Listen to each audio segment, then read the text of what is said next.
Hello and welcome back to Rage Gaming. My name is Holo and today we're talking Shadow of the Erdtree. We finally had the gameplay reveal trailer 2 whole months ago. With that, we got the release date, which is June 21st, which is less than 2 months from now. They've definitely had us waiting longer than normal though for a Souls DLC. Usually we'd have one within the year, or on the year, thereabouts. We waited double that for this one, and that's why people expect it to be the largest DLC they've ever made, and that is confirmed. Many things are actually cleared up and confirmed by Miyazaki himself in different interviews. But still, with this DLC launching 7 weeks from now, we'd still know a lot less than we'd like to. Elden Ring actually started with a teaser cinematic trailer, a dedicated story cinematic trailer, multiple gameplay trailers, gameplay showcases. Whereas for this DLC, it's so secretive by comparison. Maybe soon we'll get something new, hopefully, whether it's specifically story focused or even gameplay focused. Anything to stir the pot would be nice. But until then, here's everything we do know and the little we've learned since that trailer dropped. So let's begin with the story details, but as a heads up, a lot of this isn't speculation. Most of it's going to be based off the official interviews given by Miyazaki, answering key questions with direct answers. Though many of his answers would warn us that it's not the full information. He's obviously keeping a lot secret, so there will still be classic speculation that I subscribe to. I will highlight as much as I can the difference between the two. So, story. The Shadow of the Erdtree takes place within a new location for us, but an ancient one for the lands between, officially referred to as the Land of Shadow. Why are we going there? What's happening? It all ties into Miquella, who we finally see in some form, this strange glowing version. Miquella is a demigod, the twin of Malenia, son of Marika. Miquella and Malenia both suffer from some serious negatives despite being demigods. Malenia is afflicted with the scarlet rot, but on the other hand, Miquella is instead stuck in a child's body seemingly forever. It's suggested that Miquella's rune was of abundance, as well as great power to spread his influence. While those who followed Miquella were pretty enamored, happy to serve, it's almost like they were influenced intensely by his powers. They love him, they're happy to love him, but that love seems forced upon them. So Miquella tries to help Malenia with her rot, and also tries to help himself. Eventually, this leads to the Erdtree, separate from the Golden Order and its Erdtree. Miquella feeds this tree with his own blood and essence, potent enough to grow the tree into the massive thing we see today. Within the heart of the tree, we find a cocoon that's now open, robbed of whatever was inside. The branches form an image of Miquella himself, and alongside all the lore around this place, we know that was Miquella's cocoon. It's speculated that Miquella was trying to grow the tree and himself at the same time. We don't know whether it was going to succeed or not, but something was happening. When Miquella was stolen from this tree cocoon, we have this image of Miquella all goopy and changed. It's like he's in this halfway process we see in caterpillars when they go into their cocoon to then become a butterfly. They transform inside that cocoon, breaking down and come out physically changed. So something was happening, and maybe it even would have been a success if not interrupted. But in any case, Miquella was ripped from his tree cocoon by Mohg, who wants to use Miquella for his own purpose. Mohg created a new cocoon which helped to grow Miquella's body,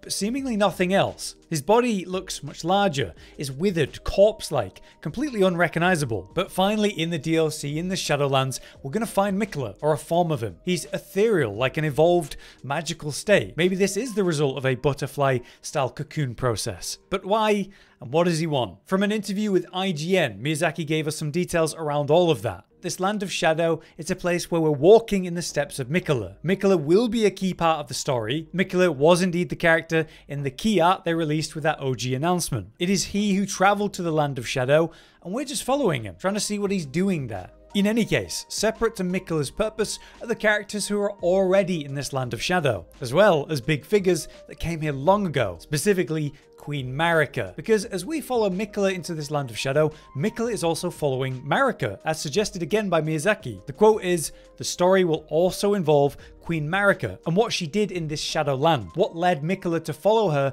to the Land of Shadow. The origins of the lands between, the Golden Order, it all seems to have taken place here, so hopefully we're going to get to learn the real details of all of that." Before we do move on from the story focus bit, obviously I need to mention Messmer. Messmer's also a demigod, or specifically a lot of the symbolic stuff that we see of him means he's on equal level to the other demigods and children of Queen Marika. A lot of his lore is still unknown, so it's a lot of speculation right now, but considering he seems to refer to Marika as mother, it would seem he's a secret child of Marika. Key features of heretical arts are shown, such as pyromancy or blood magic. There's the whole snake theme, the dragon eyes and the equipment. Even his skin texture and mouth seems very similar to the god skins. All of it suggests that he would stand against the Golden Order and maybe was banished for what he did, trapped here. And yet, from the dialogue in the trailer, he still seems to follow the Golden Order. Very comparable to the story of Morgott, being an omen and being rejected, yet still following the order that rejects him. In any case, he certainly does not like Tarnished and will be a main enemy in this DLC. Still, there's a lot to learn about Messmer. I could go on about Messmer for an entire video, but let's stay on track. In terms of the story and where it's come from,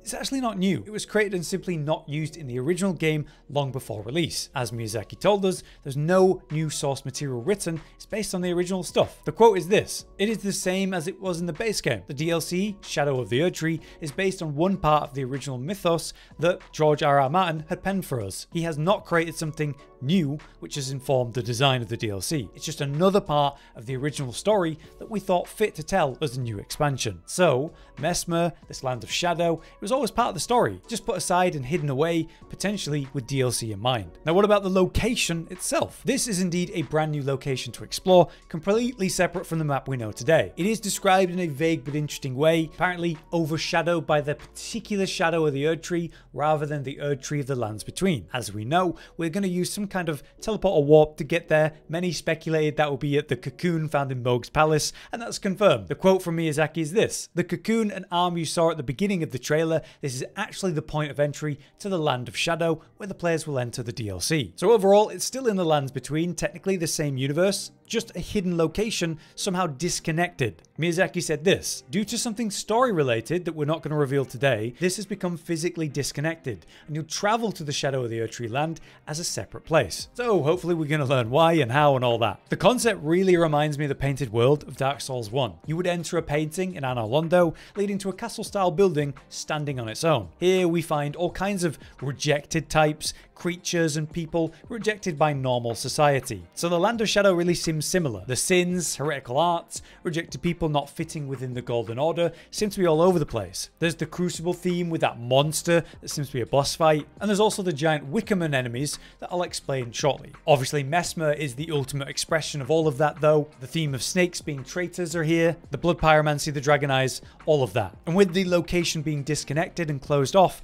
it does serve as a pretty effective prison to hide away people and things like this. So yeah, really reminds me of the painted world. Here's an interesting thing regarding the structure of the world. It sounds like we won't actually follow Grace again because the Erdtree isn't there to guide us. Instead, it seems like Miquella is going to do that with his own powers for us. Essentially, the player will be following in these footsteps in the same way that they followed the blessings from the Grace, the sites of Grace in the lands between. They'll be following in Miquella's footsteps, and these will guide them through the Land of Shadow and reveal that motivation to them. It really does sound like then that instead of golden Grace rays, we're going to find Miquella footsteps, and those are going to point us in the main direction. It could even be that the bonfire style graces won't be there and we'll have something flavored by Miquella instead. That'd be cool. Next, we have the size of the DLC. Miyazaki has said in clear terms, this is the largest expansion they've ever created. And again, that makes sense. It's been 2 years. Specifically, it's larger than Limgrave, which was the most dense region of the original game, just in terms of all the stuff you could do there,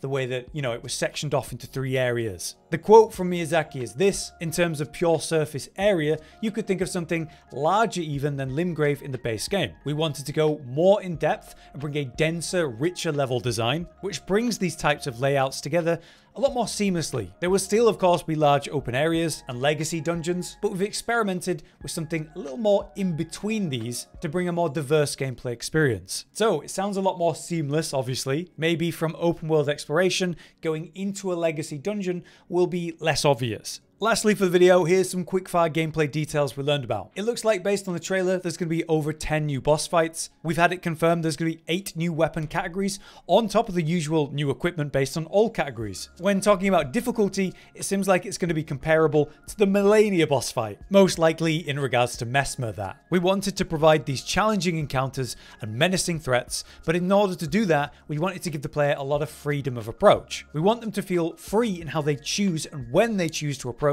and tackle these hardships. So what we're going to have presented in the boss fights and so on is going to be really tough. But much like the original game, if something's hard right now, you're able to leave, go do something else, and come back stronger. And it's a really nice design of Elden Ring specifically. Oh, and by the way, there's going to be another poison swamp, that's confirmed. There's this great quote from Miyazaki. It was only after creating it that I realized I really like to create poison swamps. So maybe when players reach the poison swamp in this DLC, they will feel a little bit of this retrospection. It does sound like he's finally caught on to maybe the memes about there always being swamps. Maybe he didn't even realize he was doing that until this DLC. Maybe there'll be something interesting and new about this one. Maybe in the next game, he'll intentionally not make one. We'll see.